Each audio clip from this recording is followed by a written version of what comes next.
We're here tonight on the show. How's everybody doing tonight, ladies and gentlemen? Oh my lord, what a day. NFL is back. I cannot believe it. I'm so happy. I am so happy the NFL is back, ladies and gentlemen. Jesus Christ. What the hell happened? The Buffalo Bills just ran roughshod through the damn LA Rams. Do the LA Rams not realize what the hell happened tonight? If they not realize that the 2022 NFL season started tonight, Sonic Bone, my man, maybe he's a psychic or something because he bought ice cream and chocolate about a few hours before the ball game. He must have had a feeling his team was going to take an L tonight. My Sonic, enjoy your ice cream and chocolate. What the hell happened to the Los Angeles Rams, man? Jesus, I cannot believe it, man. Did Sean McVay, did he forget Cam Akers and Allen Robinson were on his team? I don't know whether to shit or on my watch. Cannot believe it. Josh Allen dominated, but at the times too, I believe he had 2 interceptions. I believe they also had, I believe the Bills overall had 4 turnovers. I believe the Rams had 3 interceptions, courtesy of Matthew Stafford. It was a sloppy game. I thought Buffalo got going in the second half. I thought the Rams could never get going. I don't know what the hell happened to the Rams. But ladies and gentlemen, I just I don't know what the hell happened to the Rams, man. Like I said, freaking they never used fucking Allen Robinson. All that money they fucking paid the guy. Jesus Christ, man.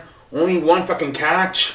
Like, what the hell is this? Same thing, Cam Akers, only 3 carries, 0 yards.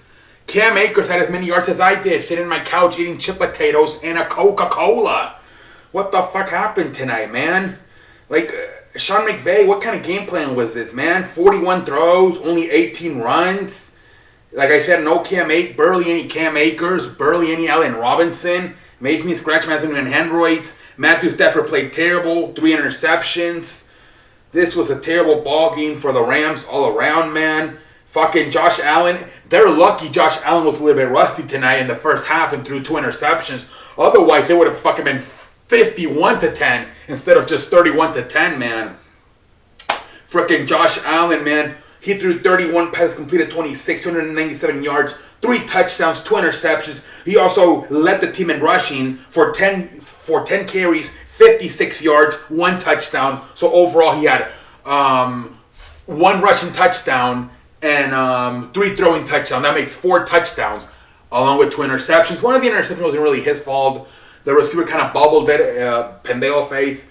So maybe you can say he only had 4 touchdowns and 1 interception. I will give him that.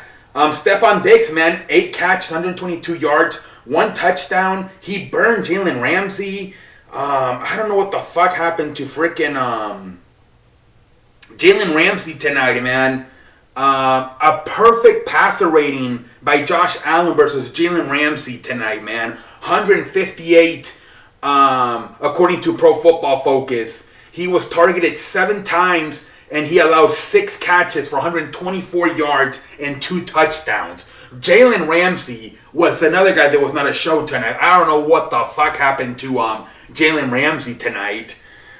He got burned by Steven Diggs. Like, it was just an embarrassing night. Like I said, no Cam Akers tonight. No show, literally. Allen Robinson was no show. And then, I guess, Jalen Ramsey just... It was just a terrible night for the LA Rams, man. Just a terrible night for the fucking LA Rams. I don't know what the fuck happened. Jesus Christ, man. I bet you freaking Allen Robinson was excited. Finally a good quarterback, and Matthew Stafford after dealing with all that shit with Jacksonville and then with the Chicago Bears. And then you don't even fucking throw you the ball. Jesus Christ, man. He has to go introduce himself to Matthew Stafford tomorrow. Hey, Matthew Stafford, I'm part of your team. Hi, I'm Allen Robinson. I might actually be talented enough to be probably your second best receiver, right behind Cooper Kupp. Jesus Christ, man. Speaking of Cooper Kupp, that was the only guy that showed up tonight for the LA Rams, man. Freaking Cooper Kupp, man. Jesus Christ, 13 catches, 128 yards, 1 touchdown. But outside of that, nobody showed up for the fucking LA Rams, man. Jesus Christ, like I said, your final score, 31-10. Buffalo Bills start 1-0. I believe this is the first time Sean McVay does not win his first game of the season. we'll see what happens. I think they got the Atlanta Falcons next. But yeah, man, I just couldn't believe it, man. I couldn't believe how bad they play. The freaking LA Rams. Like I said, outside of Cooper Kupp, the LA Rams were flat out horrendous tonight. They really were, man. Let's move on to some NFL news, and let's continue this podcast on a Thursday. Let's see here.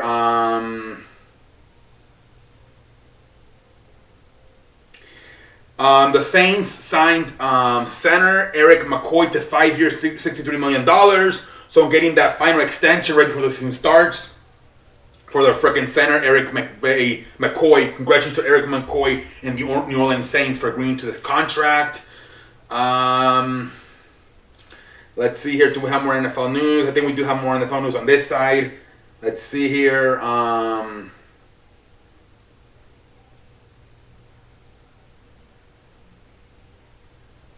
Although Beckham went to the fucking stadium, man. He was there for the banner. After all, he was part of the Rams last year. He was sending some tweets after the game. He was like, at first he was kind of defending the Rams. Everybody's gonna be counting out the Rams, but you got to put it into perspective. They did lose to possibly the Super Bowl favorites in the Buffalo Bills. But then he was like, "Hey, Bill Mafia," with a question mark, almost like trying to maybe send with the Buffalo Bills. Like, fuck the Rams, I'm going to the Bills. Oh man, although Beckham, get healthy, buddy. Let's see here, more stuff. Let's see here. Do we have more stuff? Christian McCaffrey's hurt. Jesus Christ. The Panthers have added running back Christian McCaffrey to the injury report due to a shin issue, but he was full participation in practice. Okay, so I think he's gonna play. I think he's questionable, but I do expect Christian McCaffrey to play. If he's 100% practicing, he's gonna play. He's gonna fucking play. Let's see here. Right before the game, the Rams extended both general manager Les Snead and coach Sean McVay. They give him an extensions. So there's that. Both Sean McVay and general manager Les Snead have extensions until 2026. So they will be part of the LA Rams until 2026, both the general manager and the head coach. Let's see here, more stuff.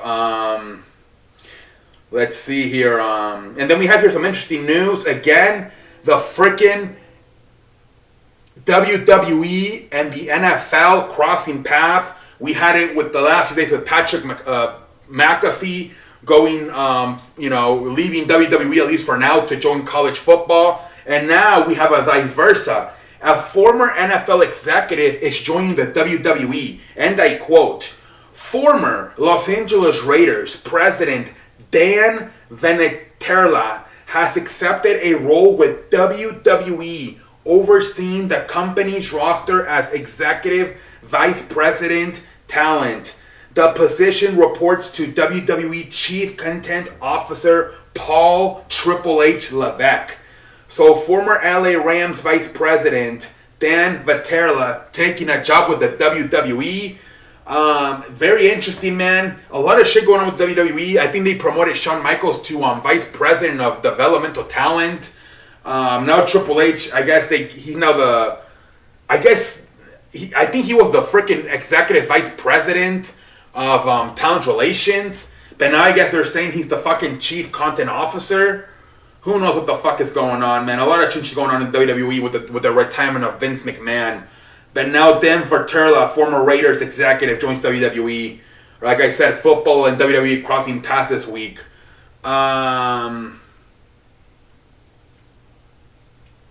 Let's see here. And they did say that freaking Matthew Stafford had elbow surgery.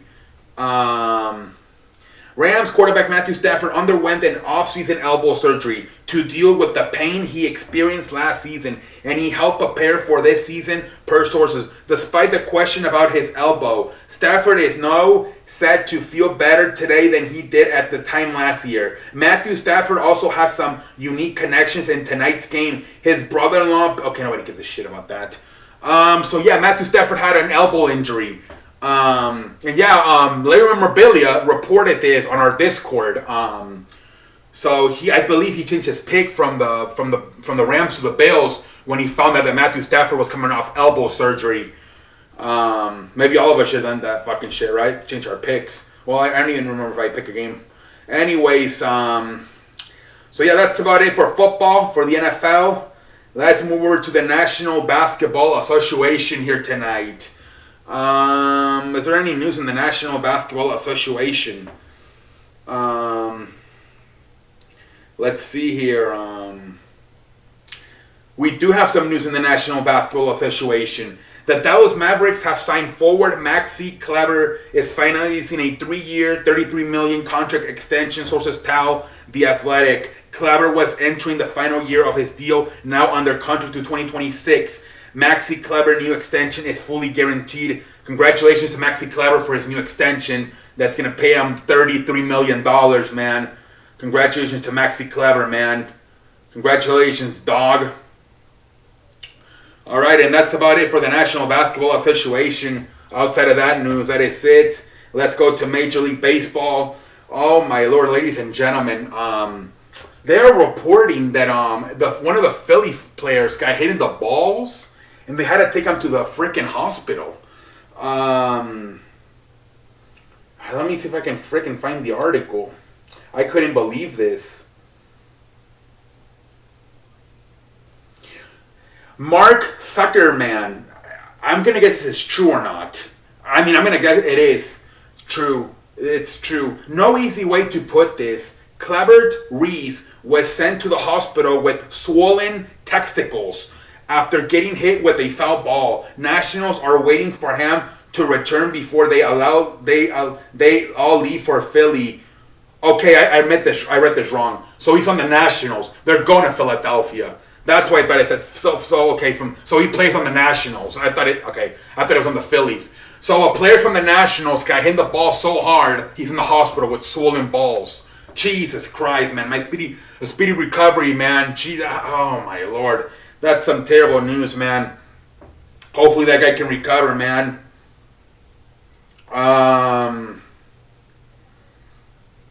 Let's see here. They're saying Tony La Russa is scheduled to come back next week.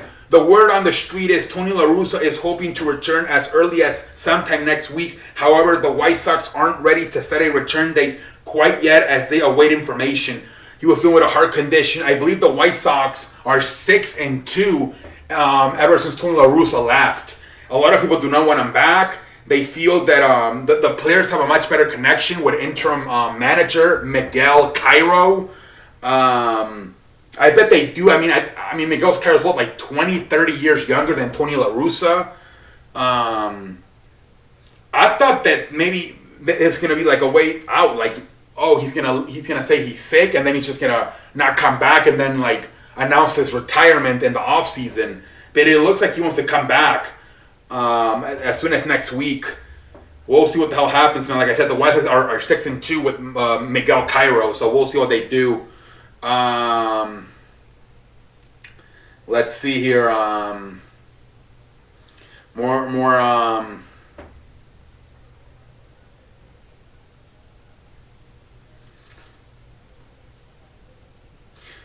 They asked Aaron Judge if who he viewed as the real home run king. Either I believe Mark McGwire had 62 in 1998, or Barry Bonds, who had 72 in 2002. They asked him, who to you is the real one, Mark McGwire or Barry Bonds because of the steroids? But didn't also Mark McGwire use steroids?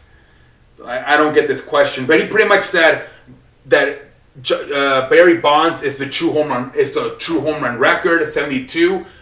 He views that as the single home run record, 72. He broke Alex Rodriguez for right-hander hitters with 55 home runs. Now I think he needs to hit 61 to tie and 62 to break Roger Madarix, whatever the fuck his name is, for the all-time single-season overall record with the Yankees, which is 61. But of course he was going to say this because he's actually, I think he grew up in San Francisco. So of course he's going to defend Barry Bonds. Let's see here.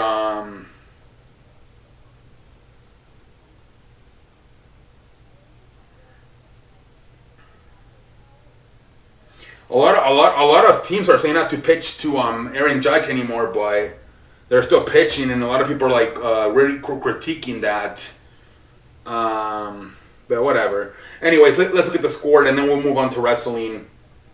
White Sox beating the shit out of the Athletics 14-0. Jesus Christ, man, what the hell?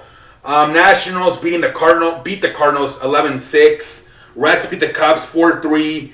Brewers finally get a damn win, beat the Giants 2-1. Marlins beat the Phillies 6-5. Twins beat the Yankees 4-3. Brewers beat the Giants 4-2. Jesus Christ, man. All right. Standings, real quick. Yankees up by 4 on the Rays. Cleveland up by half game on both the Twins and the White Sox. Astros up by 11. Mets up by half game on the Braves. Cardinals up by 8 games. Dodgers up by 19. Wild card, which to me, the wild card's pretty much set. Tampa Bay, Seattle, Toronto. Everybody else is 4 games back or more.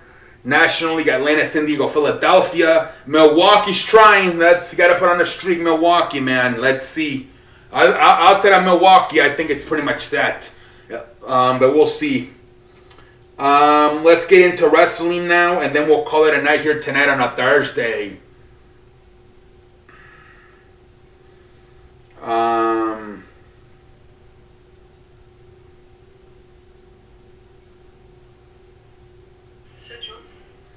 Let's see here tonight.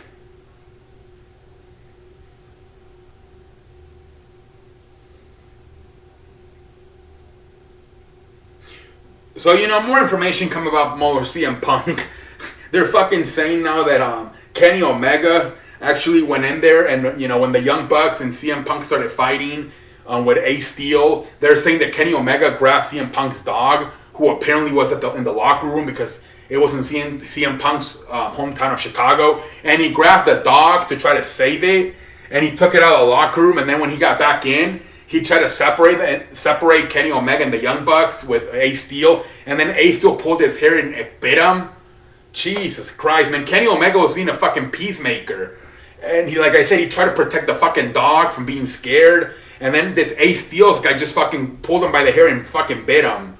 Jesus Christ, man. I kind of feel sorry for Kenny Omega now, man. The guy never, he literally went in there as a fucking peacemaker, trying to frickin' save the dog so he wouldn't get scared. And then he tried to separate these guys, and then just fucking Ace Steel's fucking bit him in the face. I feel sorry for Kenny Omega, man. I really do, man. This guy has worked so hard coming off that fucking injury. Jesus Christ. You see the guy's literally put together with tape. He's still hurt. He's out there wrestling. And now he's trying to be a peacemaker. And this fucking old man, Ace Steel, fucking bits him. And now he has to get suspended and relinquish his trio championship. I do kind of feel sorry for Kenny Omega. Out of all of them, I think he might be the biggest loser in this. And they're also saying now that whether CM Punk is suspended, fired, do not expect to see CM Punk in AEW for a while because he has a broken shoulder, which I believe they're already saying he had surgery this week. And he could be out for at least 7 months. 7 months, so I think they're saying it's similar to what happened to Cody Rhodes.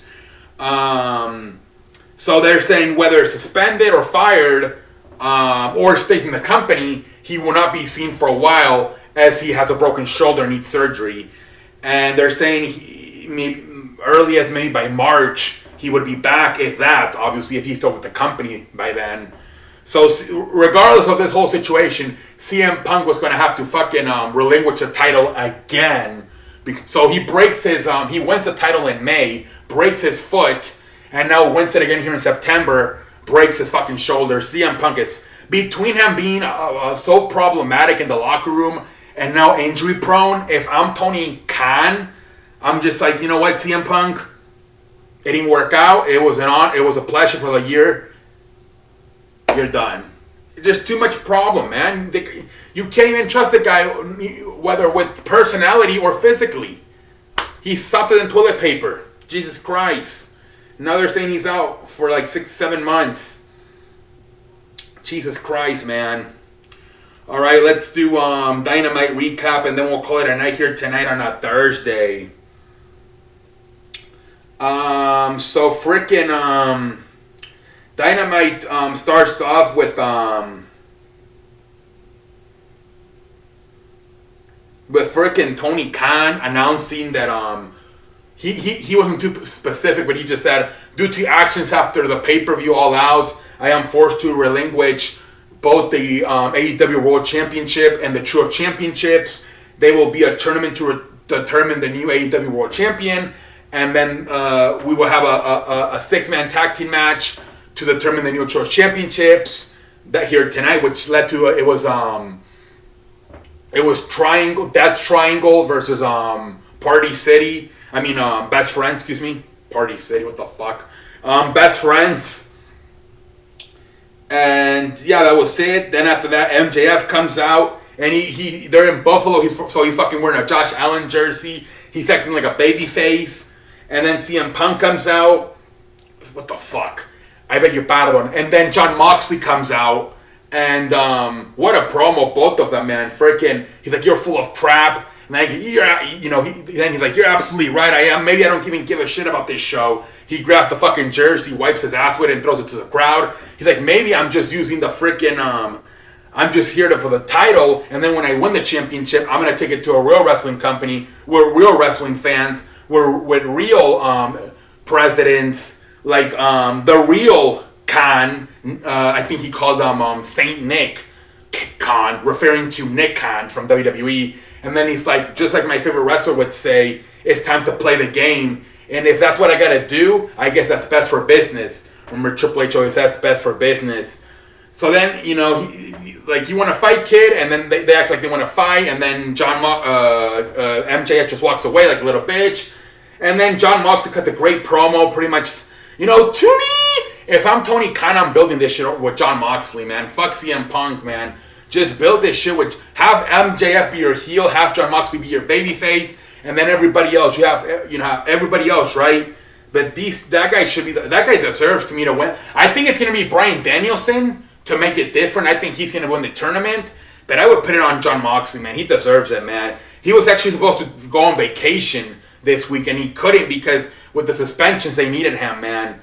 But great promo, pretty much saying, who wants to take the ball in the final 5 seconds of the game? He's like, to win the game, a lot of people are scared, but I'm willing to take the ball. And, great promo by Jon Moxley, man. He was fucking fired up. Freaking fired up with Jon Moxley, man. Great promo. And then it led to the first match of the night. Like I said, for the Trio Championships, that Triangle versus Best Friends. Great match, man. At the end there, the Death Triangle win. Fucking Death Triangle win. So fucking Pac is now a multiple champion. He is now a Trio Championship, and he's also the Alliance Champion. So I believe first two-time champion and multiple champion in AEW history. The bastard Pac. Next, we freaking have a backstage interview with Tony Schiavone with the Dark Order, and pretty much Noah Andrade for some reason is trying to recruit him. He's trying to recruit Panster, what the fuck his name is. I don't know what the fuck this is about. Who gives a shit? And then we have Toni Storm versus Penelope Ford. Toni Storm wins like in 3 seconds. Nobody gives a shit about this match.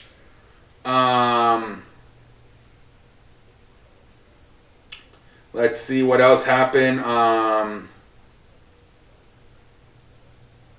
The Acclaim comes out. Everybody waiting for Max Caster, big rap. What everything that happened this weekend with CM Punk and the Young Bucks and Kenny Omega. But right as he's about to rap, fucking Swerve cuts him off. So they pretty much changed it. Now the Acclaim are the baby faces, and Keith Lee and Swerve are the fucking heels. Everybody was pissed off. They fucking insult each other, whatever. And I guess Billy Gunn's like, this is no longer your house. This is now our house. But whatever. I guess they're gonna have another tag team champion match. Tony Schiavone interviews Chris Jericho backstage with Sammy Guevara and all those guys. Another good promo by CM Punk saying I'm the fucking another great promo by Chris Jericho saying, you know, I'm the locker room. Kind of a shoot promo just like Jon Moxley, kind of a shoot promo there by Chris Jericho, you know, saying that this is my fucking locker room, and no one's taking it away from me. And, you know, that's, you know, like I said, kind of referring to what happened over the weekend with the fight. And then we have Wardlow versus Tony Nese, another fucking squash match in about 3 minutes.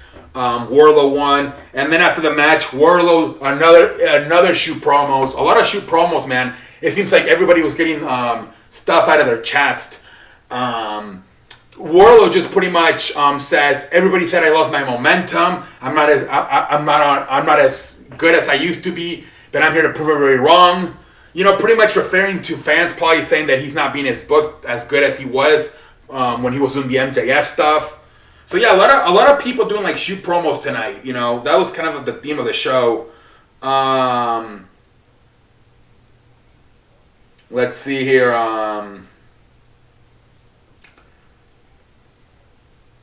And then we have probably the match of the night: Bryan Danielson versus Hangman Adam Page in the AEW World Championship Tournament. Great ass fucking match here by these two guys. Like I said, probably the best match of the night. At the end there, Bryan Danielson wins, so he advances. And then we get a fucking video package by Jungle Boy, which I don't know why. Isn't Christian Dunn? Didn't he also fucking break his shoulder and he's gonna be out for a few months? So I think he was referring more to Luchasaurus. So now I guess they're officially gonna start a freaking feud between Jungle Boy and Luchasaurus. All right, you know, whatever. And then you have Stokely Holloway come out with you know, the Ass Club, Ethan Page, Lee Morty, and William Morsley. And then, you know, they're talking and then just freaking, I thought maybe they were going to give an explanation, you know, on how they helped MJF win the match, the ladder match. But then, the casino ladder match. But then they get interrupted by, like, the producer, like a Chinese guy. Like, we're running out of time, you got to wrap it up. And they just get mad and beat up the Chinese guy. Kind of stupid, I don't know. I thought they were going to fucking explain, like, how they helped MJF or something like that. And then they freaking announced Rampage, which is going to be, they're going to have Sammy Guevara versus Darby Allin, and Claudio Castagnoli versus Doc Hayter. I'm excited. Britt Baker is going to be on there too. Samoa Joe's doing a promo. I kind of got excited for Rampage this week. I'm going to have to watch that shit. And then we get the freaking main event. To me, the main event should have been Bryan Danielson versus Adam Hangman Page. Like, the pure championship. Come on, man. That's not a main event quality. Daniel Garcia versus Wheeler Yuta for the pure championship. Ah, man. It feels like Raw sometimes, right? When they try to do, like this week, right? The main event, Bobby Lashley and The Miz for the U.S. champion. You know, you're trying to hype up the U.S. champion, but at least the excuse for Raw is that it's 3 hours. It's kind of hard, you know, to continue to come up with stuff. And also, you don't have a world champion on Raw. We're here, okay, you might not currently have a world champion, but you do have a world champion tournament going on. To me, they should have been flip-flop around. Wheeler Yuta, Daniel Garcia should have been in the 1 hour main event. And then Adam Hangman Page, Bryan Danielson should have been the fucking main event. Great match, don't get me wrong. I just don't care enough about these two guys, and I don't care enough about the peer championship, honestly. You know, great moment for Daniel Garcia in his hometown of Buffalo becomes your new peer championship. And after the match, it was pretty interesting. You know, they're still kind of he's trying to decide. You know, what do I want to go with the comeback club, Blackpooling and Comeback Club, or do I want to stay with the Jericho Appreciation Society? You know, Bryan Danielson comes out to congratulate him. He puts the pure championship around his waist. And then Jericho also comes out, he can't believe what the fuck's going on. You know, so he's trying to, who is he going to choose? Is he going to choose Bryan Danielson in the Blackpool England Comeback Club? Or is he going to stay with Chris Jericho and the Jericho Appreciation Society? So that was almost more interesting than me seeing, like, who is going to end up picking Daniel Garcia. But that was about it, ladies and gentlemen. That was fucking about it. You know, They tried, right? They tried to do the best they could. I don't think Tony Khan mentally was all the way there. I think he was like, let's get past this show and, let's just get it over with. You did have maybe 2-3 great matches with Wheeler Yuta, Daniel Garcia, Hangman Adam Page, and Bryan Danielson. Maybe even the Trio Championship match between that Triangle and Best Friends. But you had a lot of fucking talking segments. Like I said, a lot of shoot promos by Jon Moxley, MJF, Chris Jericho backstage, Wardlow after his match. You had a lot of squash matches by Wardlow and Tony Storm. I didn't think it was that good of a show, but for what was going on, it was fine, I guess. I didn't feel too much of like the stars missing. Like I think that was fine. Like no CM Punk, no Young Bucks, Kenny Omega. CM Punk and Kenny Omega had been gone the whole summer, so it was like it kind of felt normal, right? You still had a bunch of stars there. You had MJF, Jon Moxley, Chris Jericho, Bryan Danielson, to a degree, Adam Page. If he's a star, at least he's a very good mid-carder. I don't think it was that these CM Punk and Young Bucks and Kenny Omega were missed. I just felt like it felt more like almost like a WWE like show than not enough wrestling, a lot of squash matches and a lot of talking. Like outside of the Trios Championship match and Bryan Danielson, Adam Page, and then Wheeler Yuta, Daniel Garcia. Either a bunch of talking segments or a bunch of squash matches. Like I said, I don't think Tony Khan was 100% all the way there. I thought that was part of the damn problem tonight.